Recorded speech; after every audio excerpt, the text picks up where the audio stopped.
స్పూన్లు వేసుకొని dry fruits అలాగే ఎండు కొబ్బరి పొడి మిక్సీ కొట్టుకొని బాగా మెత్తగా కొబ్బరి పొడిని వేసుకొని బాగా వేపుకోవాలి. ఇప్పుడు ఒక కప్పు రవ్వ పోసుకోవాలి. బాగా రవ్వలడ్లు అనమాట ఇవి, బాగా స్మూత్గా ఉంటాయి. బాగా పాలు అక్కర్లేదు, మనము ఆర్డర్తో చేస్తున్నాను. మామూలుగా పాలు పోస్తే ఎక్కువ రోజులు నిల్వ ఉండవు అనమాట.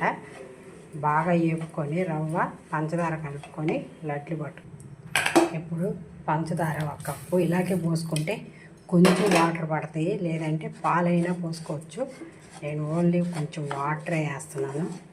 లడ్లు చాలా బాగా టేస్ట్గా ఉంటాయి. యాలక్కల పొడి అన్నీ కొబ్బరి పొడిలోనే ఉన్నాయి. చూడండి, కొంచెం వాటర్ వేస్తున్నాను, ఎక్కువ వేయట్లేదు. అప్పటికే సరిపోతుంది అనమాట. ముద్దకు వస్తుంది బాగా. ఇప్పుడు కలుపుకుంటే బాగా ముద్దకు వస్తాయి అన్నమాట.